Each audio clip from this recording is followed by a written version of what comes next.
Bonsoir à toutes et à tous et bienvenue dans NCTV Actu. Comme vous avez pu le remarquer depuis plus d'une semaine, nous présentons votre journal hors studio. Donc des studios seront inaugurés le 4 mai. Ce même jour, nous vous dévoilerons le nouveau nom de la chaîne. En attendant ce grand moment, place à l'actualité.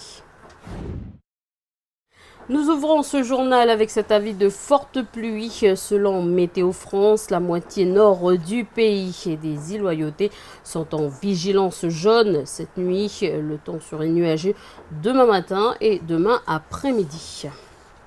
Aujourd'hui, le comité 22 avril a rendu hommage avec des personnalités politiques aux gendarmes tués par les indépendantistes en 1988, tués donc à la gendarmerie de Fayaoué à Ouvéa. L'hommage a eu lieu à Dimbéa au mémorial des gendarmes d'Ouvéa pour marquer le 29e année de cette tragédie. Pour rappel, à la 20e année, un geste de pardon s'est opéré entre les familles des gendarmes et les familles d'Ouvéa endeuillées. Et pour revenir sur l'histoire, les indépendantistes étaient contre le statut Pance. Bernard Pance était le ministre des Dom-Tom en 1988.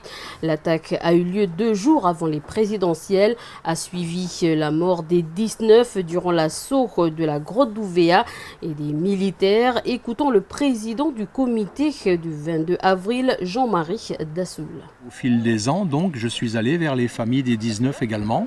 Ça fait 5 ans à peu près aujourd'hui. Chaque année, le 22 avril, les responsables, les coutumiers, le maire de l'île, les gens des familles, plusieurs familles viennent à la brigade pour notre dépôt, comme ce sera le cas samedi, là, le 22 avril. Mais en contrepartie, le 5 mai, moi je vais à Ouadrilla pour effectivement être présent pour les 19. Donc après on se recueille sur le mémorial des 19, sans oublier bien sûr Yewene, Jean-Marie Chibaou et Djoubeli Ouéa, bien évidemment, parce que c'est pas que 4 gendarmes et 2 parachutistes, comme je vous l'ai dit, c'est aussi 19 Mélanésiens, c'est Jean-Marie Chibaou, c'est Djoubeli Ouéa, c'est Yeye. C'est tout lié tout ça, hein. Tout lié, donc c'est pas 4 morts et puis 2 morts, 6 morts, c'est 28 morts quand même, c'est important. C'est important, donc ça y est, nous arrivons maintenant à progresser ensemble, voilà. Des propos recueillis par Falaï Ouedjo. D'ailleurs, à partir du 22 avril jusqu'au 5 mai, à Ouvéa, les drapeaux seront levés sur toute l'île pour marquer cet événement. Ça se bouscule au portillon des législatives dans la première et la deuxième circonscription. Après les 10 candidats qui se sont déclarés, c'est au tour de Machache Wenehua, premier architecte kanak. Le candidat originaire de Djehou est pour l'application complète de l'accord de Nouméa, mais aussi pour l'indépendance. Il souhaite également que le Sénat coutumier ait une véritable place au sein des autorités calédoniennes. Je vous propose de l'écouter. Je suis le candidat pour une application complète de l'accord de Nouméa. Donc, se terminant au bout du compte avec le transfert des compétences régaliennes et l'accession à la pleine souveraineté.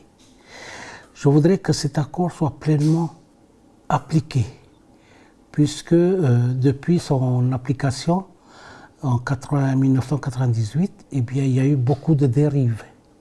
Alors qu'on était censé aller en direction de l'accession à la pleine souveraineté, on a maintenant une partie de la population et des instances politiques de ce pays se remettent en cause pour dire que en chemin, on va arrêter le processus et on reste français. Donc moi, je m'élève contre ces dérives-là. Autre candidat, ni indépendantiste ni loyaliste, il est neutre, c'est Henri Bodéwarou, candidat dans la deuxième circonscription. Le natif de Bouraille est pasteur sous l'égide du Rassemblement autochtone et souverainement partagé. Même groupe que Germaine Némia, candidate dans la première circonscription. Nous l'écoutons. On travaille surtout sur les 46 articles sur le droit international des peuples autochtones qui a été acté par l'ONU aussi, signé par le président Sarkozy en 2007. Quand on constate que nos chefferies ne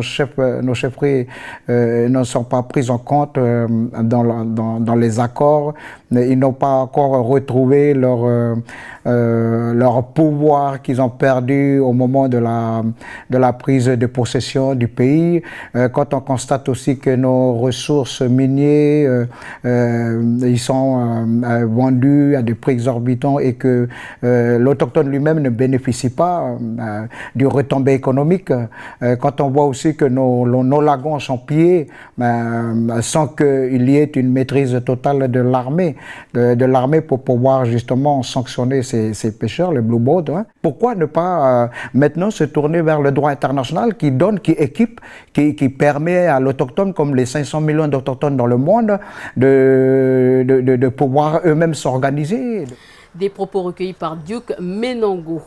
Politique toujours, J-3 avant les élections présidentielles. Nous vous proposons ce soir de découvrir le programme de 4 autres candidats. Mais avant cela, comme dans notre édition d'hier, la rédaction vous propose d'entendre le sentiment de jeunes qui votent pour la première fois. C'est le feuilleton de la semaine préparé par Falaï Wedjo et Aurélie Néautine.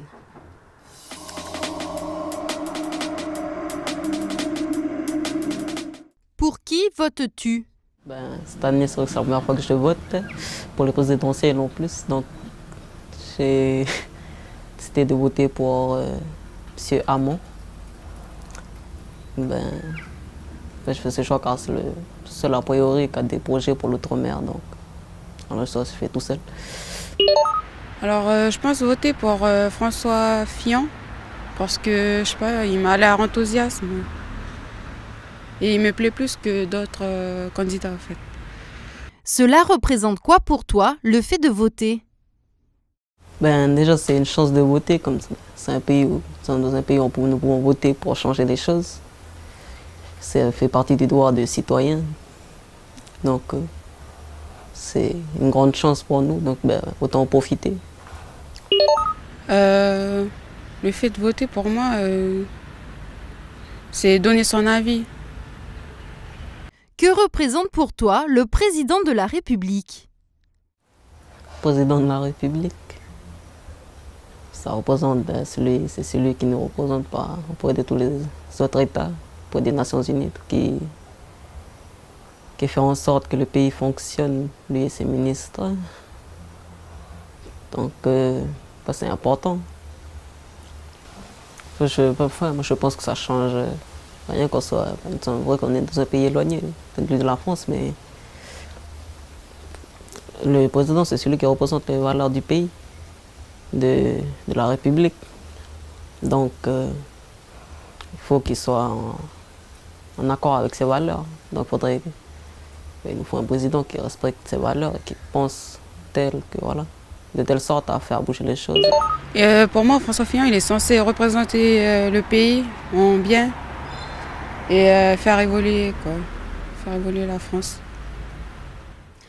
Contrairement à ce qu'a déclaré cette jeune fille précédemment, moins de jeunes voteront pour François Fillon. Je m'explique, pour cette élection présidentielle, on compte 3,3 millions de nouveaux électeurs, soit 7,4% de l'ensemble du corps électoral. Dans les colonnes de The Conversation, Anne Muxel, directrice de recherche à Sciences Po, analyse ce corps électoral. Défiant intermittence du vote et protestation constitue selon elle le triptyque qui les caractérise. L'enquête réalisée par Sciences Po montre que 73% des primo-votants se disent intéressés par l'élection présidentielle sans que cela ne déclenche forcément le désir de participer au scrutin. Seuls 51% d'entre eux se disent certains d'aller voter, dont la moitié se dit indécise sur son choix. Pour ceux certains d'aller voter et formulant un choix, un quatuor arrive en tête. Marine Le Pen avec 29% des voix, Emmanuel Macron 27,27%, Benoît Hamon et Jean-Luc Mélenchon 15%. À la différence de leur aîné, comme je vous le disais précédemment, les primo-votants écartent d'emblée François Fillon avec 8%. Retour au pays. Comme je vous le disais, en début de semaine, nous avons interpellé les 11 candidats sur l'avenir de la Nouvelle-Calédonie. 3 nous ont répondu, dont Marine Le Pen. Voici son programme, celui d'Emmanuel Macron, de Philippe Poutou et Jean-Luc Mélenchon, préparé par Vanessa Kédé, Prosper Poigou et Stéphanie Marly.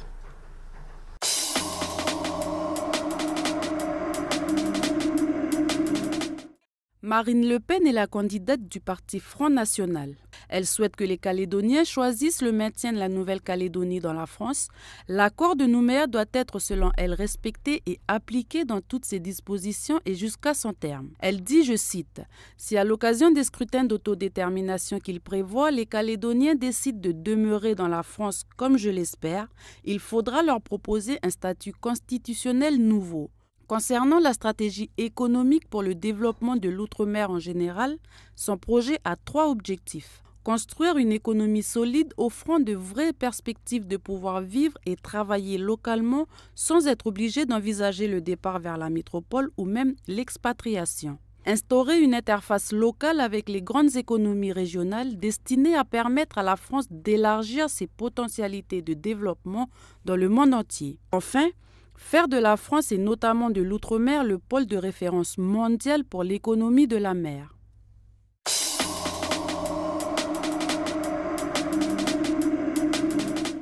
Emmanuel Macron entend avec son mouvement En Marche dépasser le clivage existant entre la gauche et la droite. Avec son projet social libéral, le candidat à l'élection présidentielle promet pour les Outre-mer de mener à bien le référendum en Nouvelle-Calédonie en 2018, d'améliorer la formation aux métiers de la sécurité et de la justice en créant entre autres des classes d'excellence pour accompagner les jeunes ultramarins qui souhaitent entreprendre une carrière dans ces métiers, de lutter contre la vie chère, d'adapter les réglementations notamment en matière d'agriculture, de politique ou de pêche aux spécificités de ces territoires, d'y installer l'Agence française pour la biodiversité. Il proposera également chaque année aux ultramarins au moins 200 000 billets d'avion à prix aidé, en particulier pour les étudiants et les entrepreneurs. Enfin, il permettra aux collectivités d'outre-mer de modifier la réglementation de droit commun pour l'adapter à leur situation particulière.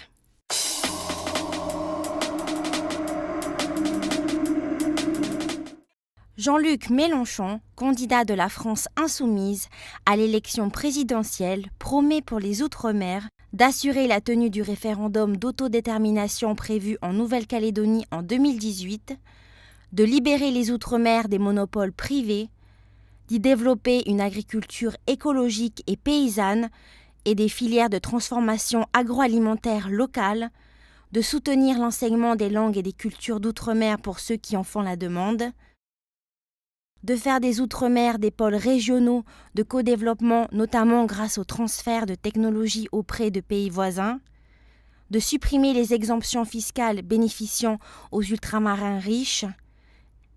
Il promet également de protéger les économies locales par un bouclier douanier, ainsi plusieurs mesures protectionnistes seront mises en œuvre. Et enfin, il compte y développer une économie de la mer, ce qui engendrera la création d'emplois.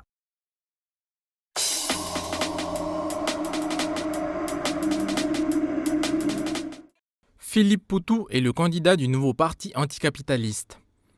Il défend le droit à l'autodétermination des populations colonisées et soutient la revendication d'indépendance des territoires qui le souhaitent.